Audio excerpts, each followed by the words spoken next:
Well, I want to welcome everybody. My name is Brett Spader with the American International Charolais Association, and I'm glad to have Sean McGrath on with me today as we start to look at some of the new EPD traits that are in development, certainly in the data collection phase. We're going to talk about a couple of them over a couple short segments just to give folks an understanding of how we're doing the data collection, why we're doing these new traits, and how we hope to implement them in the future. So it's great to have Sean on. Sean serves as the breed improvement consultant for Canadian Charolais Association. Sean, thanks for taking the time to join me today. Oh, no problem. Anytime. So maybe a little bit to start, certainly around the whole idea of calf vigor and mothering ability. These are two new traits that we identified that, of course, with a joint evaluation, we stand to collaborate and utilize data from both Canada as well as the United States. A really great partnership certainly allows us to get to where we want to go a lot faster, particularly when it comes to data collection. But I know you were very key as well as Craig Scott and their board in thinking about the calf vigor model, as we had some different meetings. But maybe let's talk about that a little bit. I think there's certainly some folks in the industry that are looking at this saying, "Oh yeah, this is spot on. We could really use this new EPD genetic selection tool." And then others may be saying, "Okay, why are you guys chasing after this now?" So from your perspective, Sean, how do you see calf vigor really being an important part of how we select Charolais cattle moving forward? Yeah, so that's actually a really good setup in terms of the Charolais breed's done like a tremendous job over the last 15 or 20 years in terms of improving calving ease while still maintaining that growth rate. There's some additional parts to that as well, though, in terms of, and that's where the calf vigor and the mothering ability piece comes in. So a couple different things. So we know there's sort of two different kinds of operations. So there's the one that's run by all of us as aging persons, maybe don't have a lot of labor. And there's the other operations that are, growing in size and may have more cows per employee. And I guess the third one of that is the operations where both one or both persons are working away from home. And um, the thing all three of those have in common is that none of them are checking cows. um, and so and right now with the price of calves in the market right now, we can really see the impact of that calf survival. And so the parts of that are one, calving ease, get the calf out quick and alive, but then also how quick does that calf get up and suck on their own? How much intervention is needed? And also how quick does mom turn around and start looking after that calf, right? And so if we can make or at least collect the data and start to make some progress on those things as well, it really does. It really boils down to a massive labor saving, and I mean we have tremendous survival in these calves already in Charcross calves, but if we can even increase that by 0.5%, that's significant. Yeah, yeah, I couldn't agree more. And you think about, and now you and will talk about today a little bit of even further ramifications past just that immediate period after calving, but just again, like you mentioned, just the value of calves, and not only in a native cattle space. I know, it's visiting with some some beef on dairy partners as we see increasing amounts of Charolais genetics being used in the beef on dairy space. This has really got their attention too, because of course those calves in the beef on dairy sense at one point weren't worth a lot, and now they're worth quite an awful lot. So the ability for them to get up and thrive in a variety of different production environments, that's going to be key. And as you so well put, um, no doubt temperature has a lot to do with things sometimes too, and so maybe some of our folks in the deeper south may look at that and say that's not as big a concern. But again, I've had some that said, hey, you've never calved in the heat either if you don't think calf vigor is a really legitimate part of the conversations of where we go. So I think it's a very interesting tool, and certainly one that we're excited to take part in the early data collection in and start to model out and see how it can really benefit Charolais bull buyers in the long term. So to that end, where do you see it going? Of course, live calf is the only ones that weigh up at weaning. Live calf is the only one that's ever going to make you money, and also, how do we even look at that next layer of the Vigor piece, really telling the story of not only getting to a weaning value, but also selecting a line of cattle that are going to continue to thrive, from day one all the way through the beef chain. Yeah, so I mean, we're at stage one or step one, which is data collection. And one of the beauties I think of calf vigor and mothering ability is to collect that information. You don't need. I mean, I don't need to invest money in a scale. It's an observed trait, right? So it's low cost. I appreciate it. It does take some time and attention from breeders, but it's a low cost trait to collect. Um, Once we hit sort of a critical volume, um, and particularly with our whole herd data, we can start to assess it relative to calf survival to weaning. Um, I actually think down the road we'll be able to tie it in a little bit to see relationships to health. I mean, we know that a calf that gets up and aggressively gets colostrum in the first hour is way better set up for the remainder of their life, right? We just know that the health and continuing success of that calf is enhanced. Um, so once we have that set of data, I think where we go with it is a genetic evaluation. Um, it may be calf vigor and mothering ability, or it may be expressed as something like calf survival to weaning. Um, Whatever is, as we go through the process, whatever is the economically relevant or economically important piece of that, and I think it will actually inform some of our indexes as well. So it may inform our terminal sire um, value that we produce in terms of calf survival and calf success being a highly economically relevant trait. Yeah, I think that's a great point. And right now we've got calving ease factored into that model just for that effect. And so being able to even take that a step further and saying, yes, we're going to get them here alive and thriving, but then also we're going to keep them thriving all the way through. It really will contribute, I think, to that future index strategy. Well, I certainly want to go over some of the scoring system as well, but I think that does set the stage, very well for why we're collecting that. You did mention this, and I probably want to underscore it again. Until you really sit down and think about a timeline and think about the cost of development, which we're really glad to be able to work on that function with a joint collaboration with you guys, but it does take some time and it takes some records, and that's exactly why we wanted to get the word out on this here as quickly as possible, knowing that we were going to have a lot of calving occurrences, certainly here over the next 30 to 45 days. And but it is thousands of records, not hundreds of records, that we use to model such EPDs. And I think it's always important for people to know that, I think, and to know that we need their records, in properly formed contemporary groups, and that's how they can contribute to the speed at which we can model this EPD and implement it. EPDs are certainly only as good as the data that you put into them, and so for different producers to be able to make sure their cattle are well represented in the models to make that thing work as well as possible from day one.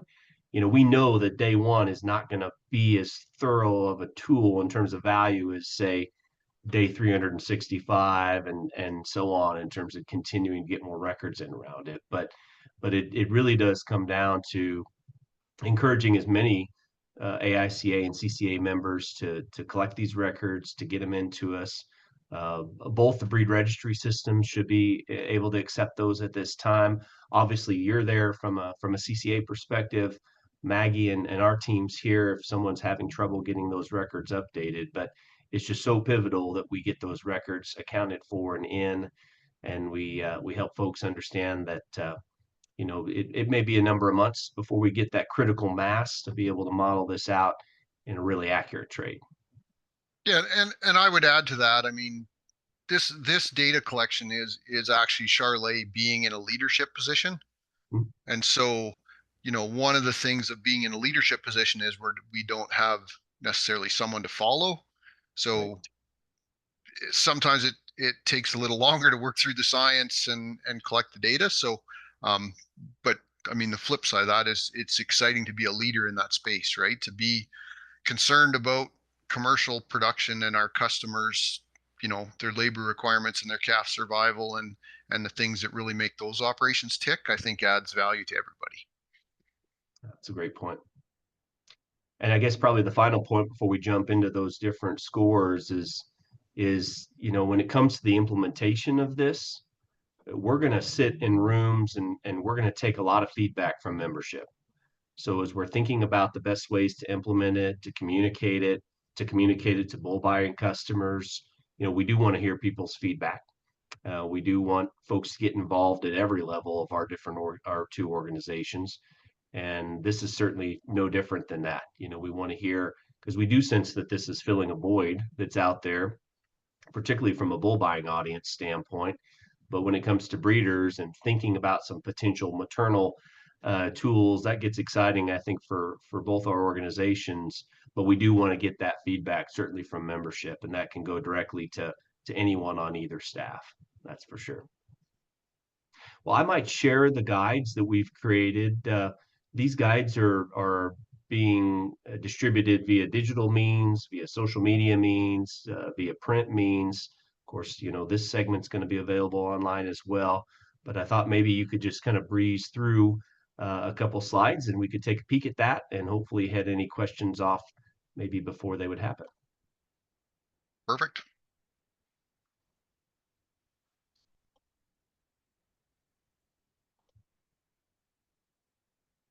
All right, Let's first up, go.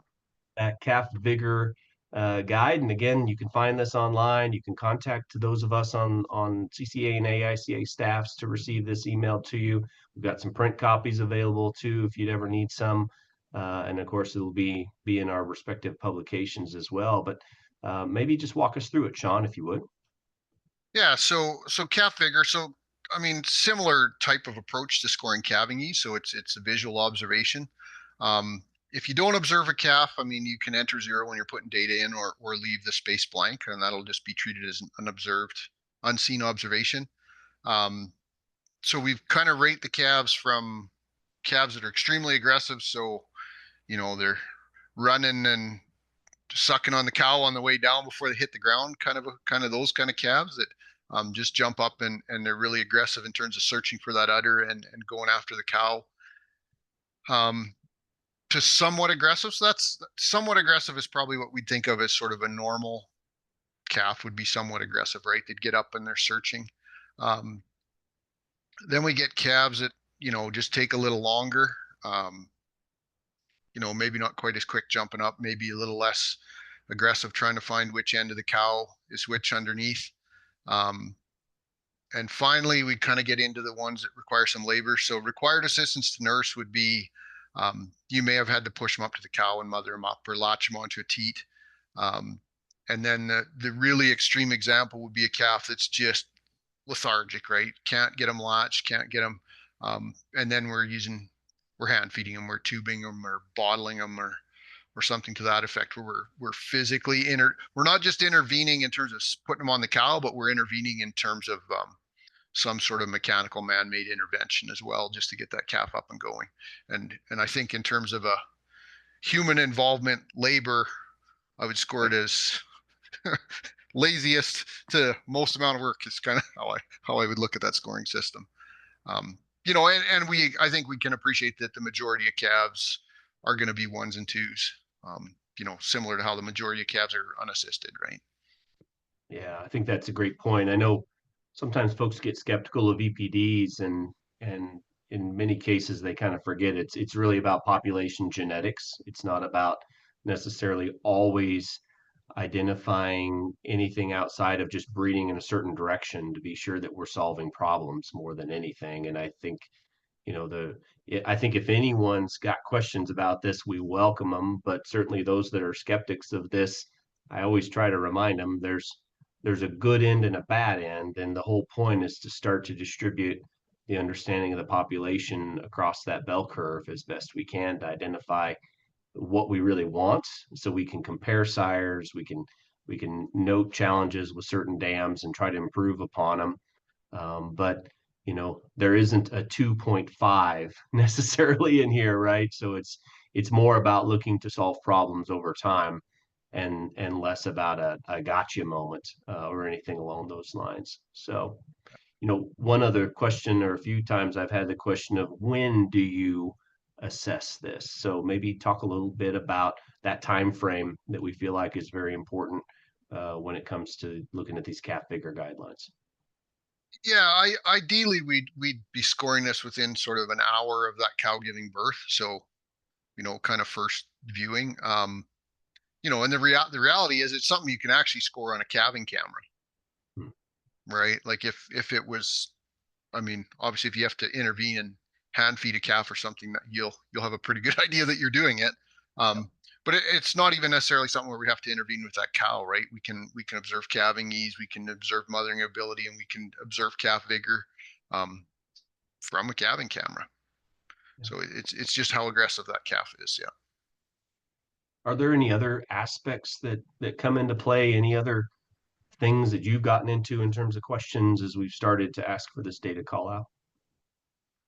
Yeah, I think one of the things we've thought about, and I don't know if it's been a specific request, is some of the herd level management type reporting from these traits. Um, so not a genetic evaluation, but just a way to kind of summarize management, how it may impact it. But yeah, we like I say, we know the vast majority of herds are going to be skewed into the ones and twos. Hmm. Um, so it's not a smooth. We know it's not a smooth bell curve. We know it's. I mean, we know these Charolais cattle have come a long ways in the last 20 years, and they're definitely going to be skewed onto the side of calves that are aggressive and doing things on their own. Yeah, and it's really not always about identifying the best. And I think we get into those challenges sometimes as breeders of always seeking to push the envelope and always wanting the very best in the population. But especially in this one, it's really about identifying the undesirable and starting to kind of ease those out of the genetic population, if you will. Yeah. Yeah. Well, great. Well, we may flip over now to the mothering ability guidelines then. Let's do the same thing there, if you would, Sean. Let's talk about how AICA or CCA member looks at this when it comes to mothering ability post calving. Yeah, and so I mean, again, we can probably score a lot of this through our calving camera. We want to do it, as soon after birth as we can. Um, so and again, so we'll use zero or leave it blank if you didn't see the cow calve. I mean, that would be a lot of our ranch is you show up and there's a calf. Well, I'm probably not going to score that, right? I don't know how she reacted. But what we're really interested in is cows that, have a calf, get up, turn around, and start taking care of that calf, right? So start cleaning the calf and stimulating those lungs and getting that calf up and breathing. I mean, the cow has a lot to do with that. So she has a really strong interest in her calf. That's, I mean, not aggressive to a human, but aggressive in terms of her the way she approaches that. Um, and again, just like calf vigor, most of our cow herds are going to be skewed to ones and twos. So kind of normal reaction. Um, if a cow has limited interest in the calf, that gets us down into a three where and think of it as kind of the cow you want to keep an eye on. So you're watching and just make sure that calf is kind of up and sucking. And then all the way to the one where, depending where and how you calve, like she had a calf and she buggered off into the bush, or she, um, just can't get her head wrapped around what's going on, right? Um, and one of the things I think that's really important with mothering ability is we know that in young mothers, so first calf heifers, for example, um, those cattle may be skewed not much, but a heifer may show normal interest in her calf. Give her two or three calves, and she may, once she knows what's going on, I mean, she's probably going to have a stronger interest. What we're really interested in is just trying to identify those cows, really the fours, right? The ones that just, yeah, they just haven't got it figured out. And we know there's some environmental, a lot of environmental in that, but there's also some genetic components of that as well. Yeah, absolutely. And you kind of were in alongside a little point there too. And that was a question that I know I'd gotten. Is it okay to score mothering ability on a first calf heifer, and then her again as a second calf and a third calf female as well. All the same animal over her duration of life. Yeah, that I mean that's ideal, right? And because we're in that leadership position of a new trait, um, the more of that data we can have over lifetime. So obviously we're only going to collect one record a year, but the more of that data we can have over their lifetime, the better we can understand how it impacts calf survival, calf health, um, even rebreeding in that cow, right? Are there impacts? That would be fascinating data set to work through. That's for sure. Well, thanks again, Sean. Anything in closing that you'd want to share with the membership as we look at starting to pull these data aspects together? Obviously, it's an important part of where we go moving forward to make sure we're creating the best selection tools, not only for our members, but for our members' customers and the bull buyers that they serve. You know, is there anything else that comes to mind as you're thinking about these two particular traits? Yeah, I think probably the biggest thing is have patience with us and yourselves because we do have to go through the data collection piece. Um, and I do think it's a leadership opportunity, an opportunity to address the commercial industry in particular with um, a trait that is definitely impacting their economics in terms of labor and calf survival um, and I think long term everybody's willing to do less work to get more, and that's really what this is about, right? Absolutely. Well, as always, if you've got questions for Sean, if you've got questions for Craig or the Canadian staff, they would certainly always seek to hear from you. Same for AICA staff as well. So I know we're going to hopefully have folks from both sides of the border looking at this. So please let us know if you've got any questions about data collection, if you've got any input about how these things might work best for your operation. We'd love to hear it. And of course, you can find our information on the website.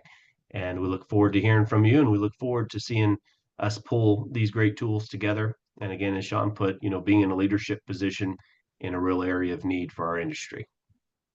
Well, thank you, Sean, for taking the time out of your day. Really appreciate you joining here. I hope you have a great week, and we'll talk to you later. Super. Thank you. Thank you for the invitation.